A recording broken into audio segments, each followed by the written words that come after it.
Hello. In the first of these videos, we considered what alternatives to face-to-face research were already out there which could be used in a dissertation or research project. Many of them involved using online resources, and I hinted that the kinds of methods you might use face-to-face, such as interviews and focus groups, do have their remote equivalents. We're going to take a look at those in the next video, and for this video we're going to consider the ethical implications of online research. In many ways, the golden rule of research ethics is the principle of free, informed consent on the part of research participants within an ethic of respect for the well-being of all involved. This means that the subjects of the research are freely able to choose whether their data can be used and can withdraw at any point without any penalty, and that they are in possession of all the facts before they give their consent. Online or remote research is no different, but as we will see, there are some extra issues to be taken into account. Firstly, the line between what's public and what's private is particularly blurry when it comes to the internet. Think about a Facebook profile.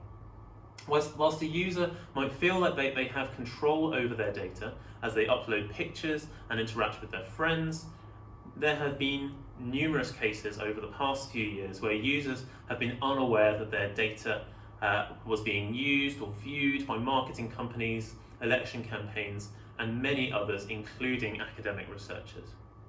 What is meant to be public and what is meant to be private is sometimes difficult to discern. As a researcher, it's up to you to make sure that both you and your participants' personal data are protected.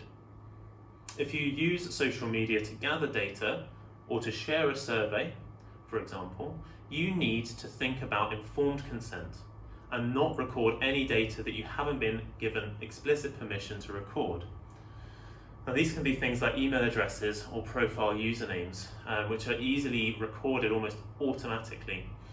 Some survey tools such as Google Forms might collect that kind of data, including things like IP addresses, and you need to make sure that you aren't keeping or using that data without prior informed consent. Equally, be careful if you're planning on screenshotting and analysing things like Snapchat, Instagram or Facebook posts, even when they look and feel public for use in your research. The same goes for forums, reader comments and even blogs. And I think the blur comes in when public institutions, in our example maybe schools, do have Twitter profiles and Facebook profiles and do engage on social media, but then they're often engaging with private accounts of private individuals. And unless you are 100% sure it is a public post meant for public consumption, you should make sure you have the informed consent of people involved in the post or not to use the data. Secondly, and similarly, you should pay extra attention to safeguarding online, particularly if you're working with children in any way. There will likely be procedures and practices you have come across in your blended teaching and learning. Use these and make sure they involve completely transparent processes and secure channels for data gathering. A transparent process might look like having a school staff member sit in on a video call with a group of pupils, if you're doing action research with a class or a group interview, and making it clear what and who is being recorded and when. A secure channel means using video call software and protocols that only allow the intended participants into the call. And this might mean using passwords or confidential links, and making sure everyone turns on their video to certify that the right people are on the call. It also means sitting yourself somewhere where you won't be overheard or disturbed, but somewhere also appropriate, not your bedroom, or put up a blurred background if you absolutely need to use that space. Suggest the same to your participants. This is for your own benefit as well as your research participants. Thirdly, and this is much more linked to the current pandemic, consider the health and well-being of your participants.